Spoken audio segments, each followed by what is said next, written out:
All right, Shalom. Shalom. We're the brothers from Great Millstone, Atlanta, back with another lesson. Lord willing, the lesson be edifying. But before we get started, as always, we would like to give all praise, glory, and honor to Yahweh, Bahashem, Yahweh Shai, Bahashem, Racha, Kadash.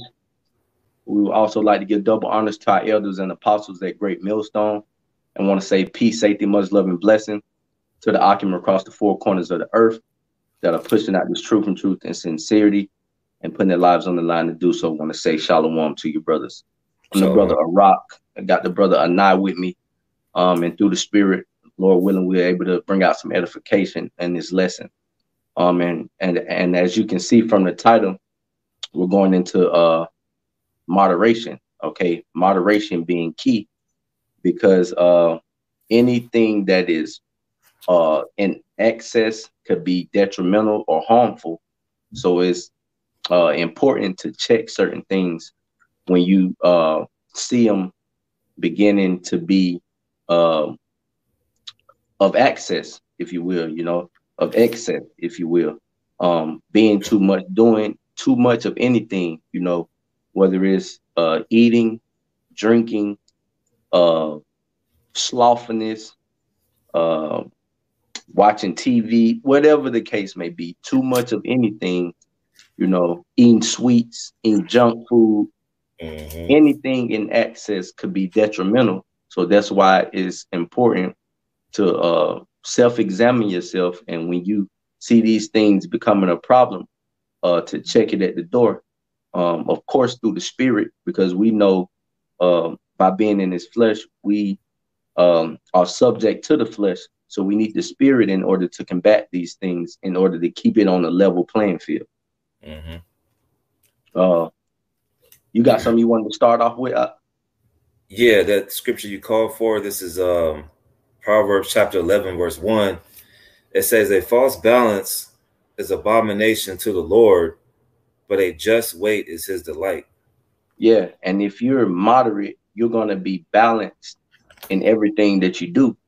Okay, and once the scale begins to tilt in one direction, that leads you away from moderation, and it becomes excess. Okay, once the scale is not even anymore, and it leans either to the left or to the right, that means you've gone beyond the point of moderation, and you're starting to begin to have too much of something. Okay, you got that definition up in the online etymology? Yeah, let me bring up this word balance right quick. Okay. All right, okay. You got on the online etymology, you've got balance, which is a noun. And just like you went into, you got to make sure the scale is like even, even Steven. It says the word balance noun goes into scales, apparatus for weighing. And then as a verb, it says be equal with. So I'm gonna get this word moderation as well. So just, hey, that was a spirit, man. Just like you brought out, it has to be equal balance. And the word moderation from the online etymology, it says quality of being moderate or temperate, a lessening of rigor or severity. From the old French moderation, 14th century, alteration, modification, mitigation, alleviation, and from the Latin moderatinum, it says a controlling, guidance, government, regulation, moderation. And it was a word in that alleviate. Alleviation, yeah, meaning to cut certain things off. Okay, and the bishop here in our camp, he put out a challenge for us to cut something off, or alleviate something in the flesh, going into the Passover, and that's a form of moderation. Okay, because anything that you thought about that you may want to cut off for the next 2 weeks, it had to be in excess, or you wouldn't have thought of. Okay, because something that's perfectly balanced, that's not a problem, like the brother say, that's even Steven, you wouldn't have thought about cutting it off because it hasn't been, or it's not a problem because it's done in increments, things that are sufficient enough for you to continue your daily walk and not fall by the wayside, if you will. Okay, so if you're alleviating certain things, okay, when it starts to go, when the scale starts to tip and you get it back even, that's a part of moderation. Okay, you had something, bro? Yeah, Khan. This is Matthew chapter 5, verses 29. Matthew 5 and 29. And if thy right hand offend thee, pluck it out and cast it from thee, for it is profitable for thee that one of thy members should perish, and not that thy whole body should be cast into hell. Verse 30. And if thy right hand offend thee, cast it off and cast it from thee, for it is profitable for thee that one of thy members should perish, and not that thy whole body should be cast into hell. So, you got to learn how to cast certain things off. And by no means does it just happen overnight. It's something that takes time, and it takes examination. It even takes time. It even takes the time for you to talk to yourself and be like, hey, man, look, you need to work on this, whatever it may be, whatever, might be holding you back from doing something. You have to literally cut it off. That doesn't mean you're going to chop your right hand off. It's not literal. It's just if something's in the way, cast it out of your sight so you can be even more focused on your path. That's right. Con. That was it on your precept, Pop? Yeah, con. I got some real quick, Papa Shah. 1 Corinthians 9, and I'll start at verse 24. It says, know ye that which run in a race run all, but one receiveth the prize. So run that ye may obtain. And every man that striveth for the mastery is temperate in all things. All right. And as the brother read on the online etymology, the word moderation goes into being temperate. Okay. The controlling of your lust and ultimately being balanced, man, in everything you do. Okay. It says, and every man that striveth for the mastery is temperate in all things. Not too much of something, not too little. Okay. You're even keel, if you will. All right. And that's a sign of a well-rounded person. Okay. When you pertain it to sports, a guy that's he can shoot, he can pass, he can dribble, he's added all of those things equally to his game. So one thing he worked on his dribble, he go left too much, all right, or he go to the left too much, all right.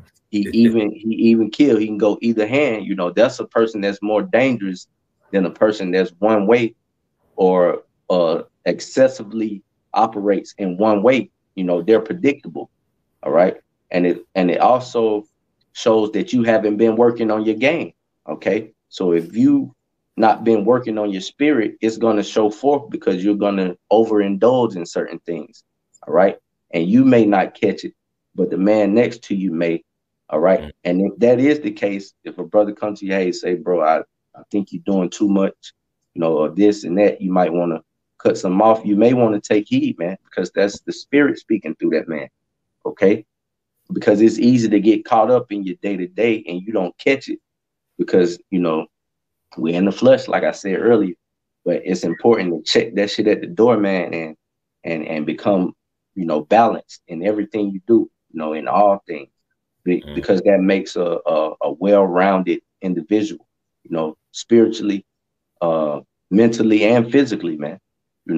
If you ain't been working out, man, stop eating so goddamn much. All right.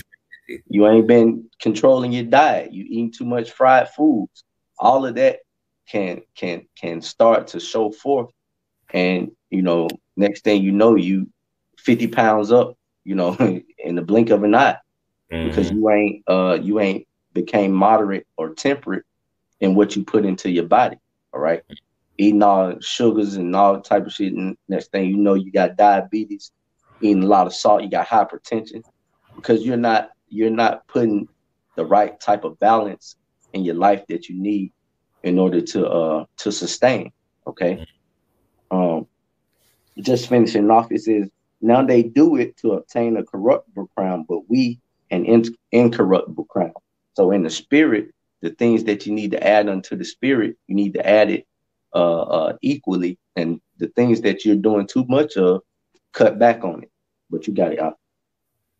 Yeah, I wanted to get that word mastery in 1 Corinthians 9 and 25. And see if I can, is this thing gonna be loud enough? See if I can play it. Strong's G75. Agonizamai. Agonizamai. All right, now that word mastery, excuse me, is G75. And it reads, to enter a contest, to contend in gymnastic games, to contend with adversaries, to fight, metaphor, to contend, struggle with difficulties and dangers, to endeavor with strenuous zeal, strive to obtain something. So we're obtaining the crown. We want to be joint heirs with Yahweh Shai. So just as much as these athletes and entertainers, you know, you might have a guy like, what's the guy's name, Mayweather, who doesn't drink for like 6 months or doesn't indulge with women for 6 months. You know, it's certain things that they cut off. So how much more us that's fighting for incorruptible crown, you know, not some title, some belt. You know, Mike Tyson said that all the belts that he had was garbage. He basically threw them in the trash. So how much more us that's fighting for everlasting life to look at ourselves, you know, and look at ourselves and say, hey, there's something that's going on. I need to address it. Or like you said, if a brother or several brothers come to you, obviously there's something wrong. You know, we've all been there before. Well, you know, a brother or two come up to us and say, hey, bro, you know, you might need to do this, you know, watch out. So we're in a greater profession, you know, this whole system that we know of, all the championships and the plaques and the MVPs and stuff like that, it's about to be destroyed. So we're looking for something that's way past this life. So we've been called to a higher profession. So that means that we even have to check ourselves and be the one to get sound admonishment or rebuke at times, you know. Kind. And if I can add to your point, you know, when you master something, that's the highest level, you know, of achievement. Mm-hmm. All right. And those that have reached the level of being a master at something, you can best believe that they have a certain balance to their life in order for them to get there. You know, they didn't achieve mastery level by going to the club every fucking weekend. They didn't achieve mastery level by indulging with women over excessively. You know, they've learned how to conquer their flesh, if you will, to a certain extent, to where they can cut those certain desires and lust off at a point to where they can reach that mastery level. Baba Kushah, grab Titus 1 and start at verse 7, Baba Kushah. All right, Titus 1 and 7. Read verse 7 and 8, Baba Kushah. All right.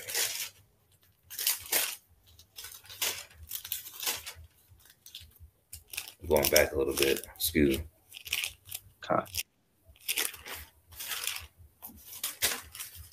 All right, this is Titus chapter 1, verses 7. And it says, this is Titus 1 and 7, for a bishop must be blameless as the steward of the Most High, not self-willed, not soon angry, not given to wine, nor striker, not given to filthy lucre. Verse 8, but a lover of hospitality, a lover of good men, sober, just, holy, temperate. All right. So that verse went into the things that you need if you want to be a bishop. Okay. And in that, I just want to highlight the word temperate. You know, if you want to be any sort of or on any type of level, it's important to moderate your actions, you know, because we can't say it enough. Too much of anything you can think, you can even drink too much damn water, you know.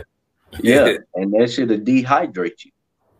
You know, anything that you can think of too much of will come to bite you in the ass. Okay, you can eat too much food, you know. You know, you can drink too much wine, you know.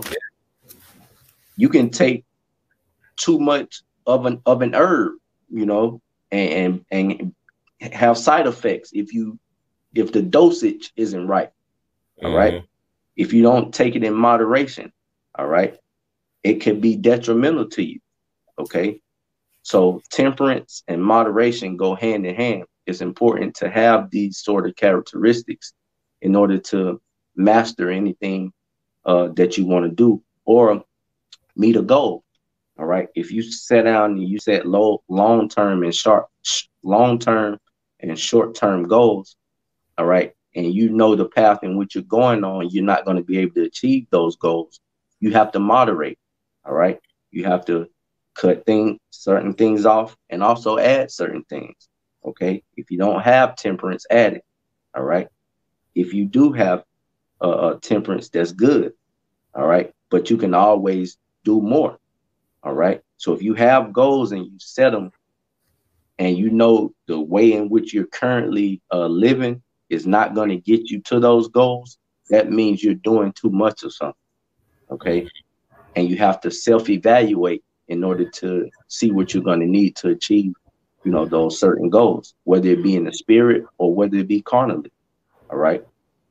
But you're going to have to moderate regardless. Okay. Because if you didn't, you'll be a perfect soul. If you look at yourself in the mirror and don't think you have to moderate your life or that it's perfect the way it is, then you fooling yourself, man. You know, we're in these chains of darkness. There's things that we love to do that we can overindulge in, and it becomes detrimental. Okay. You got something, bro?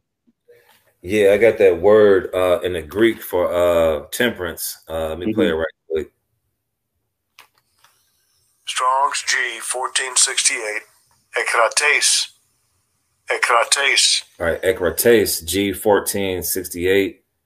And it reads strong, robust, having power over, possessed of a thing. The third category makes sense. It says mastering, controlling, curbing, or restraining. And under the A category, it says controlling oneself, temperate, continent. So yeah, before, you know, I've been hearing this week. I've been hearing this from just listening to some self-motivational things. If you don't learn how to master yourself, what are you going to learn how to master?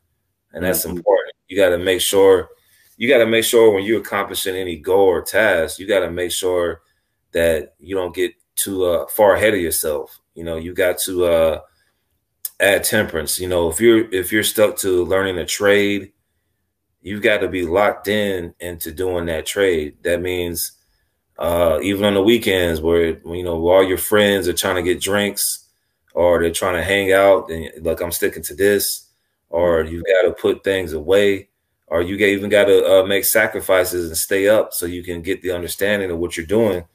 That all goes into a mastery. So you really have to get into a point where you have to know yourself, you know, your strengths and weaknesses. Like, well, on this day, I noticed that I've been playing too many video games, or maybe I've had way too many drinks, or maybe I've ate that food, and I ate that particular food, like you said, and I got up too late because, you know, maybe if I could have ate something a little bit more nutritious, that would have helped me. So in the long run, like I said, it takes a while to get to that level. It doesn't happen overnight.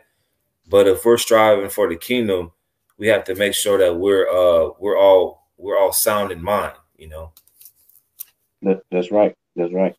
You know, a person that's trying to lose weight, but know they eat too much. You can't say, well, I'm gonna just keep eating the way I want to do and the weight gonna fall off. You know, it don't work like that, you know. And even, you know, with this truth, you gotta moderate it, man. You send up 23 hours out of a day, out of 24-hour day watching videos and reading, you're a weirdo.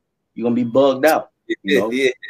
You gotta have some hobbies, man. You gotta do something to occupy your mind, you know, outside the truth, you know.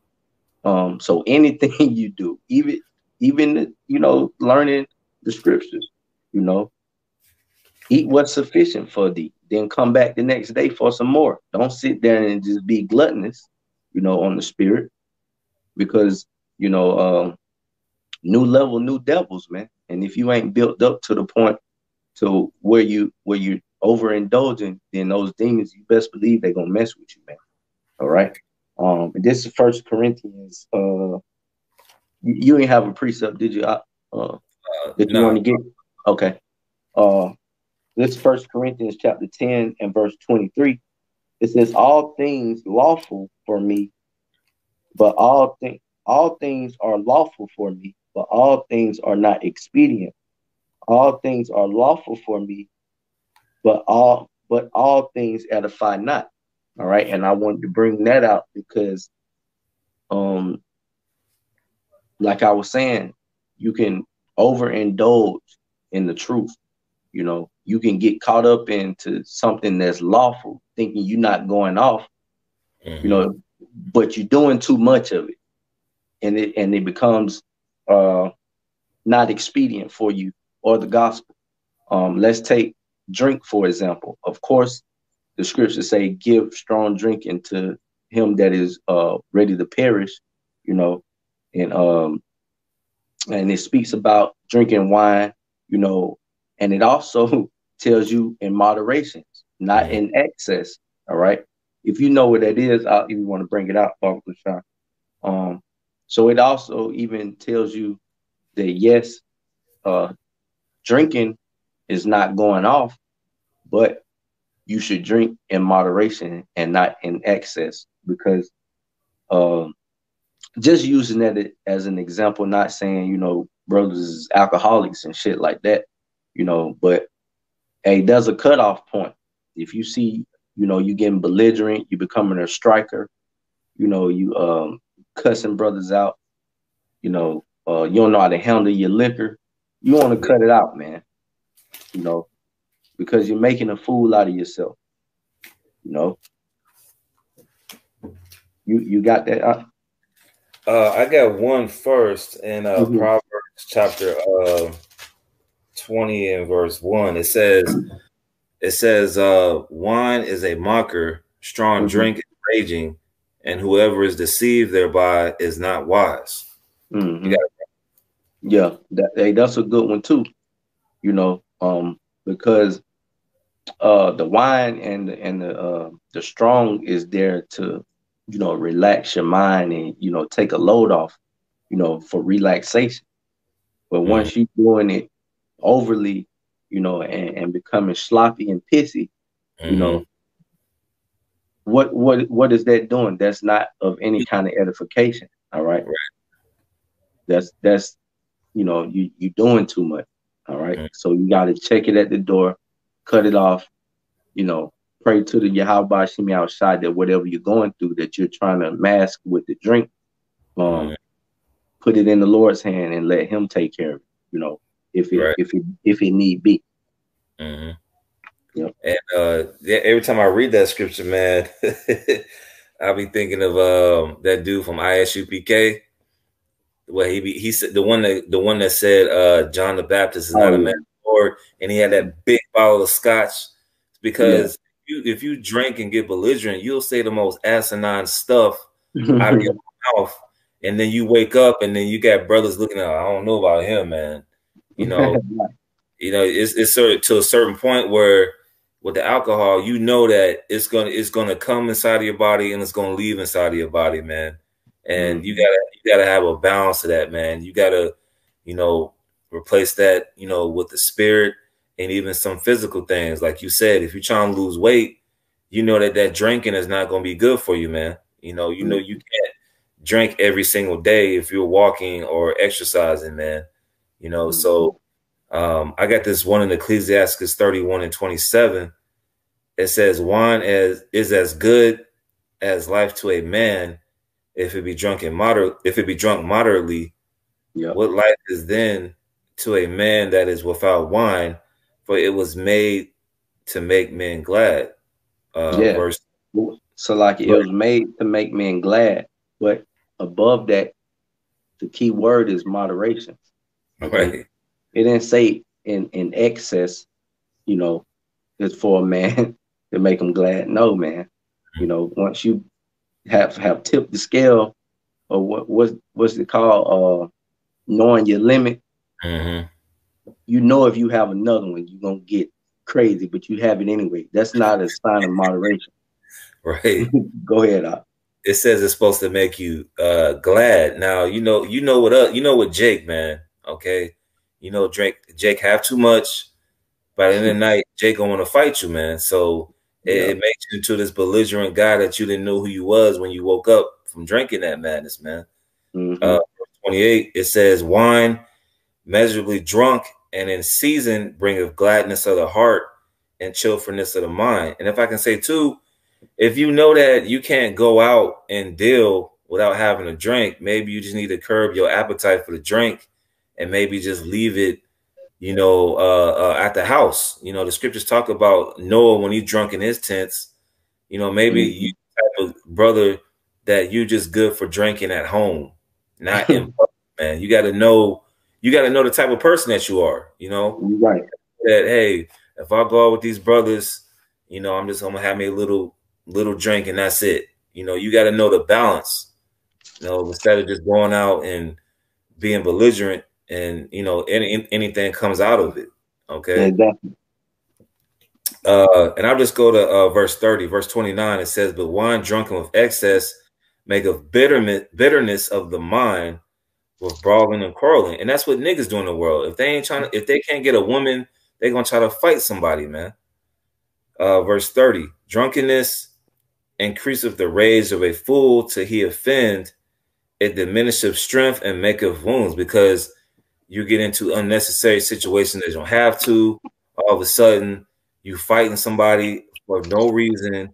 You know, you're in county jail, or you just get scuffed up and scratched up and you don't know what happened the next day. You find yourself behind a dumpster. You know, you find yourself in this predicament, and you know that's not the way how to go about doing things. And we're the light of this world, man. We have to lead by example as far as things that we do. You know, like the scriptures say, all things are done lawful. All things are lawful, but not expedient. Some brothers can't handle the drink. Just because, you know, a brother can handle a high amount of alcohol and he can function, that doesn't mean you go ahead and just down the bottle. No, we're different spirits at the end of the day, man. That's right. That's right. I had one more precept lined up. Did you have anything? If not, we can close out on this. You go ahead. This is 2 Peter 1. I start at verse 4. It says, whereby are given unto us exceedingly great and precious promises, that by these ye may be partakers of the divine nature, having escaped the corruption that is in the world through lust. Hey, and that's basically what it is, man. It's lust, man. The lust of the eyes, the lust of the flesh. You know, that's a hard thing to control, you know, without the spirit, you know. Verse 5, and it says, besides this, giving all diligence, add to your faith virtual, to virtual knowledge, and to knowledge temperance, and to temperance patience, and to patience godliness, and to godliness brotherly kindness, and to brotherly kindness charity. All right. And if you add all of these things, you'll be a well-rounded individual. You know, you'll be well balanced. You know how to deal in any situation, with charity, kindness, patience, temperance. All of these things are fruits of the spirit, man. And if you have those, you're a balanced individual. Okay. Mm-hmm. That pretty much covered everything, man. And if you don't have uh certain things that the scriptures just named, work on it, add it. All right. If you have too much of one of these things, also scale it back, scale it down. Mm-hmm. And I want to use charity, for example. Excessive charity. We all know that charity covers a multitude of sins, but you don't want to just be given to the point where now you got a pink slip in your door and your light's about to be turned off. That's not that ain't smart, man. Mm-hmm. Just overly giving when you don't have. All right, you give where you can spare, man. Mm-hmm. And if you do overly give, not saying you're going off, but you gotta have a balance, man, to everything you do. We know that the Lord is gonna have us, but He also has He gave us the scriptures, man, in order to conduct our lives in a certain way, and just to overly give when you don't have is unwise, you know. Mm-hmm. So you got to moderate everything that you do, man. Okay. Mm-hmm. You had some, bro. That's basically all I had. Mm-hmm. Okay. All right. So, hey, Lord willing, this lesson was edifying. We want to end it by giving all praise, glory, and honor to Yahweh, Bahashem, Yahweh Shai, Bahashem, Sakudash. Double honors to our elders and apostles at Great Millstone. Shalom. Shalom.